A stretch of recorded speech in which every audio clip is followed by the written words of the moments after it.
das coisas que mais me intriga quando o assunto é finanças são planos para o futuro. O que eu faria se eu tivesse tanto? O que eu compraria se eu ganhasse tanto? Minha aposentadoria com 30 anos, se eu tivesse uma renda passiva de tanto? O meu maior intuito e interesse aqui no canal é de que todo mundo que está me assistindo melhore a sua vida financeira e invista. E dessa maneira possa, assim, realizar todos os seus desejos e que tenha uma vida mais próspera e tranquila. Só que ao mesmo tempo, outro tipo de comportamento que eu vejo bastante são de pessoas caçando o melhor investimento e tentando procurar a melhor rentabilidade. Eu cansei, na verdade, de falar sobre os riscos que você toma quando você toma uma decisão sem pensar muito bem, e não é o intuito deste vídeo. O intuito deste vídeo é pessoas que pulam etapas. Então funciona assim, a pessoa me manda uma mensagem perguntando se um CDB pagando muito acima do 100% do CDI é um bom investimento. E eu sempre respondo perguntando: você já tem outros investimentos? Você já tem sua reserva de emergência formada?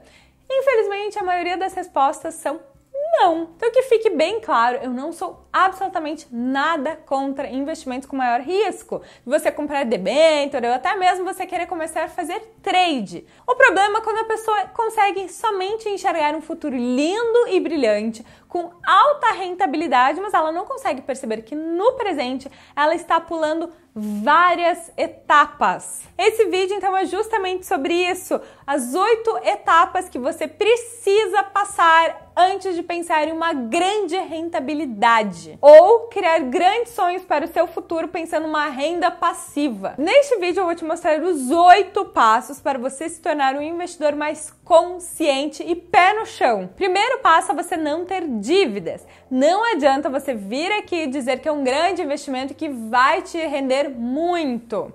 Poucos são os casos que vale a pena investir tendo dívidas. E quando eu digo poucos, geralmente eu estou me referindo ao financiamento imobiliário. E mesmo assim é bom que você já tenha um plano para quitar isso o quanto antes, utilizando FGTS, 13º, bonificação, enfim. Então se você tem dívidas, esquece qualquer outra coisa e quite as suas dívidas o quanto antes. Segundo passo é você ter uma reserva de emergência. Muitas pessoas negligenciam a reserva e dizem que os investimentos que elas têm são a sua reserva. Porém, a reserva precisa cumprir alguns atributos, como altíssima liquidez, baixa volatilidade e oscilação mínima. Se um desses 3 requisitos não está no ativo que você está colocando a sua reserva de emergência, então esquece, ela não pode ser considerada como uma reserva. Você quer saber um pouco mais sobre a reserva, onde você pode colocar? Vou te deixar um vídeo aqui. Terceiro passo é você ter objetivos e metas. Objetivo: comprar um carro em 3 anos. Objetivo: fazer 2 viagens por ano com a família. Meta: economizar R$150 por mês para o carro durante os 3 anos. Meta: criar um itinerário das férias junto de toda a família, verificar os custos dessa viagem e dividir o valor mensalmente que você vai precisar poupar. Se você não conseguir fazer isso para vários aspectos de sua vida, não tem problema, porque afinal eu também acho muito chato, muito difícil ficar programando nos mínimos detalhes tudo, mas pelo menos tem objetivos claros de curto, médio e longo prazo. Pelo menos dessa maneira você vai saber o quanto você precisa economizar para cada um desses objetivos e desejos. Quarto passo, estude. Conheça bem o que é renda fixa, entenda mais sobre todos os ativos que tem na renda fixa, como os 3 ativos do Tesouro Direto, debênture, CDB, LCI, LCA, LC, enfim.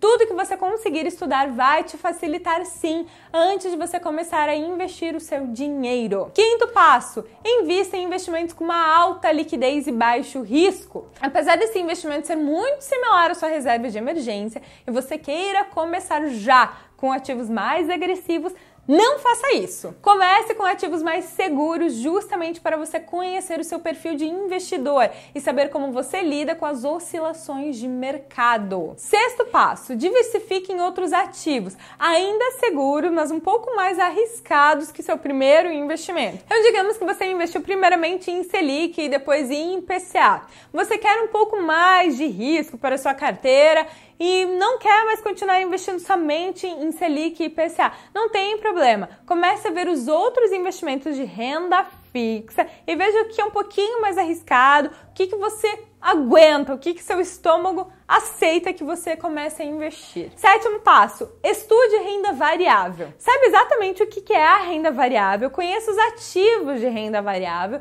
e veja se você se sente bem confortável em formar uma carteira nela. A renda variável tem maiores rentabilidades que a renda fixa. Nem sempre tende a ter.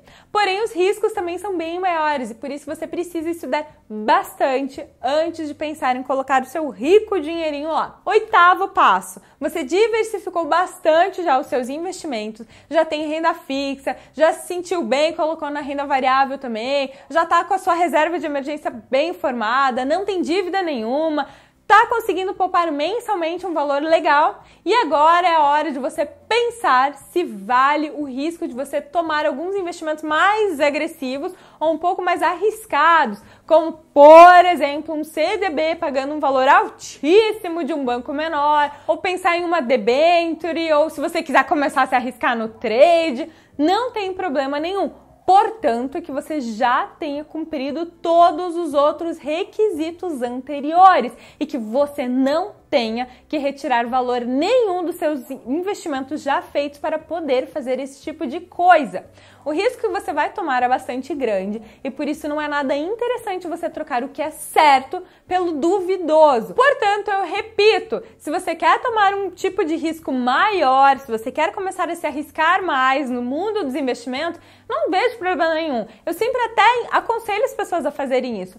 Portanto, que elas já estejam com a vida e com a carteira de investimentos delas já bem certinha, bem ok, sem ter que se arriscar, sem ter que tirar do certo para colocar num risco muito grande. E aí, agora me conta você já começou a investir? Vai seguir esses 8 passos ou já foi direto pro passo 8, se arriscando totalmente? Ah, é 8 ou 80 aqui. Então comenta aqui embaixo para mim e não se esquece de curtir o meu canal, hein?